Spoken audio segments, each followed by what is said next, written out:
And how are you? Finally, good. We finally got all connected Sorry. here. Well, Okay. I'm glad we got it sorted out. Very Yeah. pleased to be on with you. So where are you anyway? So I'm in Jackson, and I'm headed to Pinedale this morning, and we're going to spend the day touring some of the places that have been hardest hit by the Roosevelt fire, and Okay. talking to the folks over there. It's really, we've got 55 homes that have been completely destroyed, and we've got to make sure we get people the help they need. So Okay. we'll be over there talking to folks about the fire and what we can do to help. Okay. And then does that mean that there's a good possibility of federal disaster money coming into those people because Well, you paid a I visit? sure hope so. We're going to do everything we can, and I think that it's really important for people to realize, I'm going to be working with the Forest Service, making sure they understand with Secretary Perdue the devastation that's been caused here, and working with the governor's office as well. I think the fire is it's only about 60% contained, so Right. we've got to get the fire out completely, and then make an assessment of what the damage is, and whatever sources we can find to help people, we want to do that. The first question I think of as you talk about that is one of the reasons that I get from listeners a lot about why we have fires here in Wyoming as bad as we've been having them.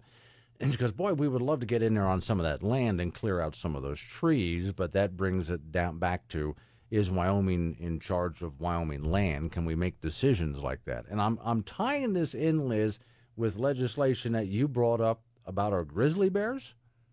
Yeah, I mean, several things. With respect to the forest, there's just no question that federal policy, during the Clinton administration, you had the roadless rule, and then the Bush administration came in and put the Healthy Forest Initiative in place. And the Healthy Forest Initiative was really about exactly what you're saying, to get in, to clear out beetle kill, to clear out dead underbrush so that the forest really can thrive, and so that we don't have the kind of threat of massive fire that we're seeing across the West now. But then when the Obama administration came in, of course, they repealed the Healthy Forest Initiative. And, you've had many requests, in a number of communities by people asking the Forest Service to let them clear out areas, to let them get in and do the upkeep on roads, or to have the Forest Service come in and do it. And we've just, in too many instances, had really bad federal mismanagement. And I think if you look across the country at the difference between the health of the state forests around the nation versus the federal forests, you've got to stop and ask yourself, look, there's a clear problem here in terms of how the feds are managing these forests. And I know Secretary Perdue is very dedicated to changing that and putting, policies in place that really will help us get back to healthy forests and give people on the ground more control over that. So that's what we're focused on. And then with respect to the grizzlies, we had this really bad decision out of the court in Montana. Basically, the science shows that the grizzly population in the greater Yellowstone ecosystem has been fully recovered. The Fish and Wildlife Service delisted the grizzly. The state of Wyoming has got a terrific plan in place to manage, and we ought to have state management now of the species. But then, of course, the court stepped in. You've got radical environmental groups that are using the court system. And the judge said, oh, no, you got to relist the grizzly. Disregard all the science, disregard the evidence, disregard the facts on the ground. We got to relist the grizzly. So I introduced legislation last week to say Fish and Wildlife Service ought to issue the rule again that delists the grizzly, and this time that rule should not be subject to judicial review. And we just, it's the latest example of why we so badly need to reform the Endangered Species Act. Well, see, what got me about that is I thought a judge, of course I'm not this naive, Liz, a little, but not this naive, isn't the purpose of a judge to take a look at the law and find out if the law was violated or not. And in this case, obviously not. So despite whatever the judge might have felt about it, he should have looked and said, well, there's no violation of the law here. Hunt away. Well, that's what you would hope that you would get from the judiciary. But unfortunately, too often we get federal judges who think that, their job is to make law. And, in this case, not only is the decision counter to law, it's also counter to facts and evidence and science. Okay. Now, on that note, since I'm brought up a judge real quick, you're just surrounded by this. Let me ask you real quick, since you're surrounded by all the Judge Kavanaugh noise, I'd just love to hear your impression of what it's like in Washington, D.C. right now. Well, first of all, I just am furious and heartbroken about what's happening to Judge Kavanaugh, to his wife Ashley, to their family. I know them. I've known both of them ever since the Bush administration, and Ashley since the campaign in 2000. They are just the best people you can imagine. Really good, upstanding, honorable people, parents, members of their community. And Judge Kavanaugh is exactly the kind of judge we would like to have on the Supreme Court. And I think what the Democrats are doing is an absolute disgrace. It's just dishonoring our system. I think that they clearly have exploited Dr. Ford. When you look at the clip from her testimony where she was asked if she knew the committee had made the offer to interview her in private, and her lawyer stepped in and covered the microphone and didn't want her to answer, and then her answer was sort of, well, I was confused about that. This whole thing really has been an effort led by Dianne Feinstein and the Democrats on the committee to totally destroy Judge Kavanaugh. And it is now running the risk, frankly, of totally undermining due process, which is just the foundational element of our judicial system and our constitutional system. So I am very hopeful that the Republicans in the Senate will move this week, that they will vote, and that they'll confirm him, and then he'll be on the Supreme Court where he ought to be. I have Liz Cheney on the phone. She's asking or answering a couple of questions. Are you on the road right now, traveling, or are you? Yeah, no, I'm in Jackson, at our house in Jackson, and then I'm going to be on the road in about an hour or so, headed over to Pinedale. Well, on the whole thing, I'm going to get away from Kavanaugh for just a moment, but there's a similar topic that a listener wanted me to ask you about. He called just before you came on. So since we're talking about sexual misconduct and so on, Capitol Hill and judges and so on, there was a story that came out a while ago about a slush fund that Congress had.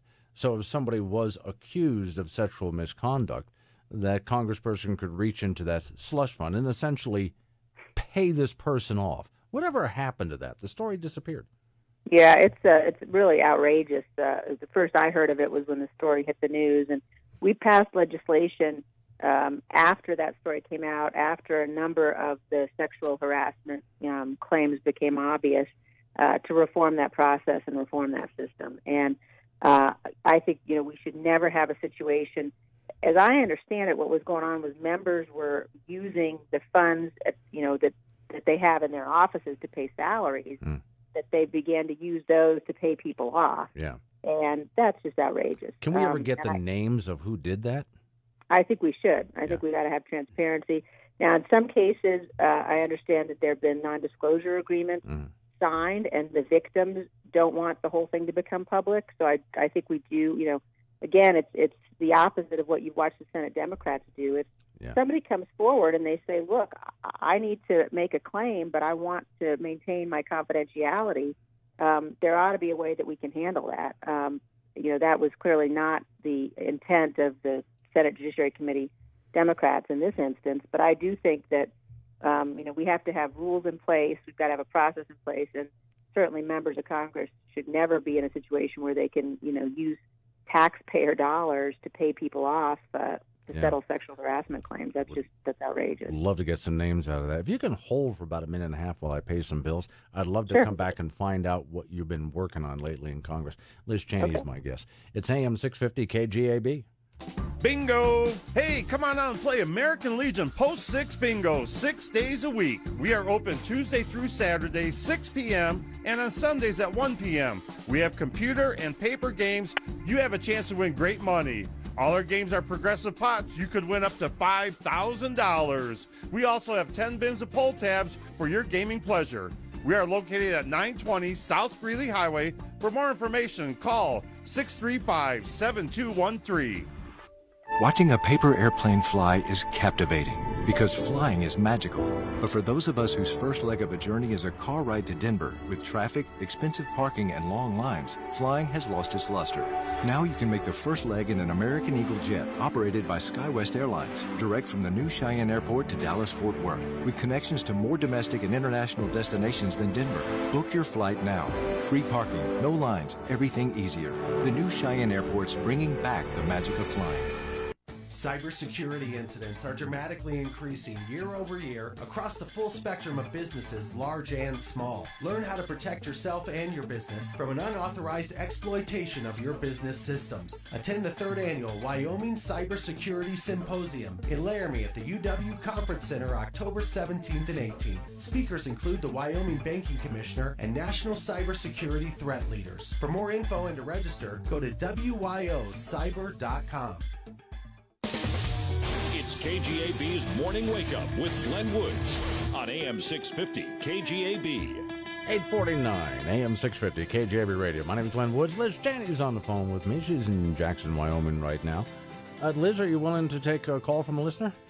Sure, I'd be happy to. Okay, let's hop over to the phones real quick. By the way, 632-6500 is the phone number. This is Glenn, who's on the phone with us. Hi, good morning, Miss Cheney, and good morning, Glenn. This is Maureen Hurley. I sent your office a letter. I made a couple of telephone calls to your office, as I know several other of your constituents here in Wyoming concerning that slush fund. We never heard word one back from anyone. I'd like your comment on that, please. Okay. Well, we'll make sure if you can maybe hold offline and give Glenn your information so that we can get back to you. But I know we've had letters that have gone out several months ago when the whole thing was happening. And then, as I mentioned to Glenn, we did pass legislation, and it's been probably 5 or 6 months. It was right after the whole thing became public that this existed, and most of us found out about it. We passed legislation that fundamentally changed the way that sexual harassment claims are handled. It does things like it creates an office in the Capitol where if somebody has a claim, they go to that office. It does not allow members to continue to use federal taxpayer dollars to pay off those claims. But I completely agree with you. When I learned about it, when I heard about it, and saw the practice that was going on, it's outrageous. It looks like what members were doing in some instances was basically if they had somebody on their staff who had made one of these claims, they were using the money that they have in an account for salaries to, in some instances, just add to the person's salary so that they were essentially getting paid off, but it was being done, over a period of time in an effort to hide it from taxpayers, in an effort to hide it from, everybody.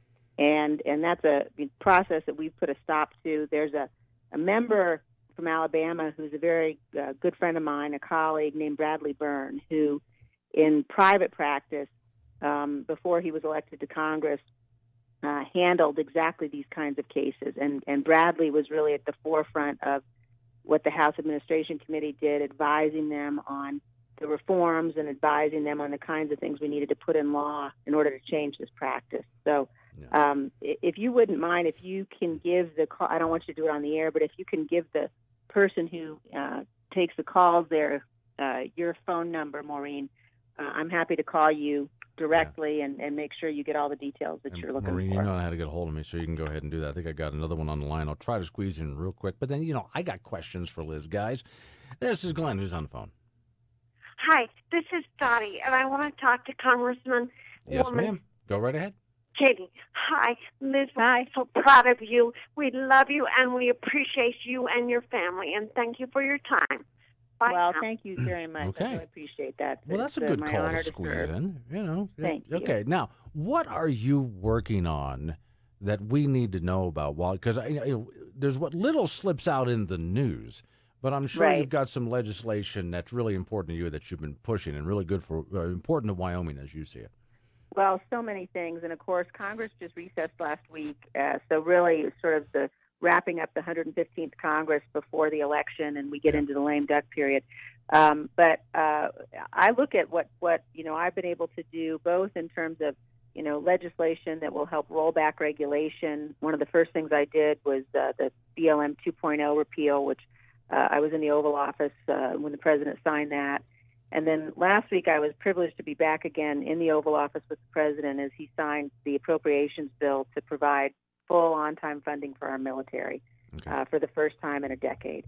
And very proud of that, too. And then in between, of course, I've introduced many, many pieces of legislation, including legislation that will help Wyoming recover all of its share of our mineral revenues.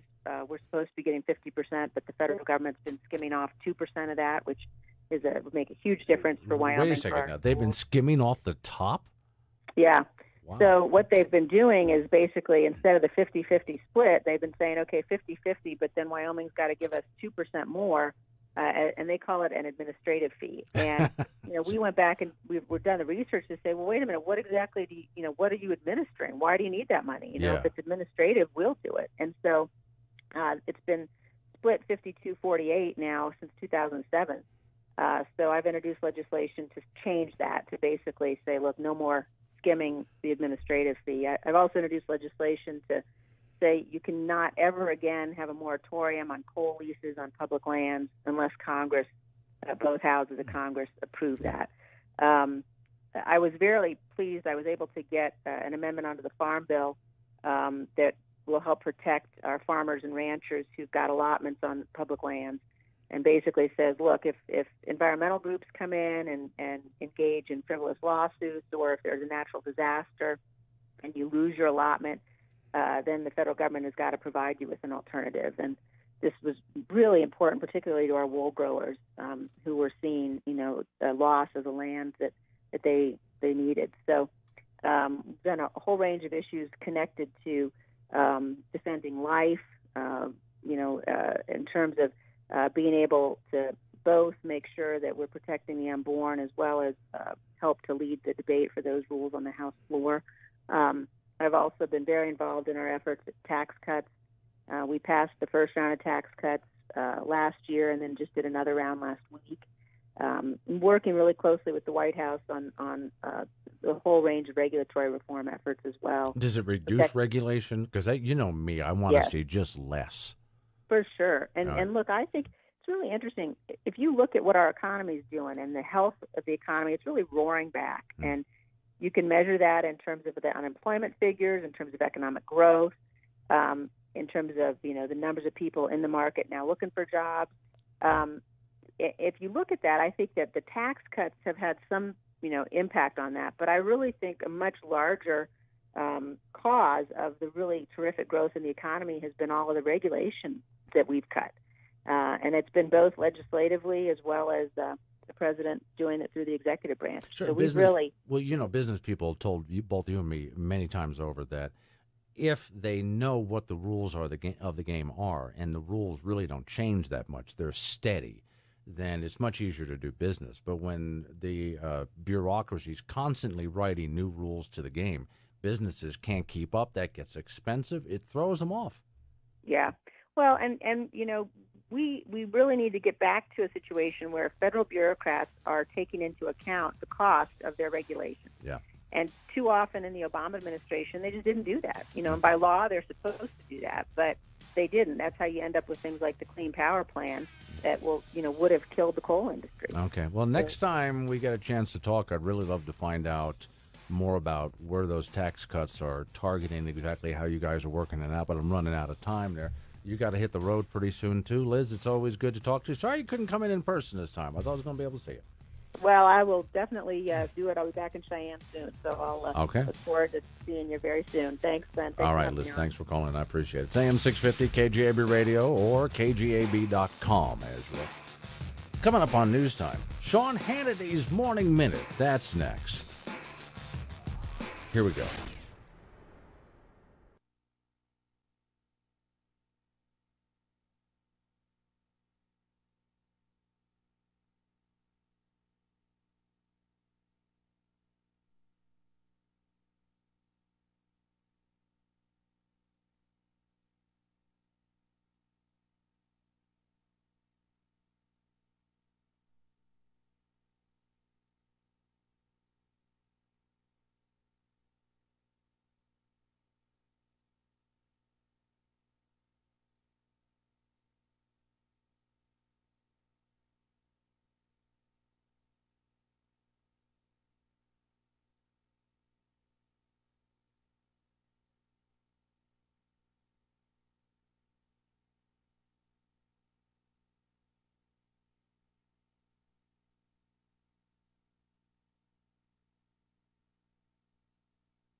KGAB Orchard Valley, Cheyenne.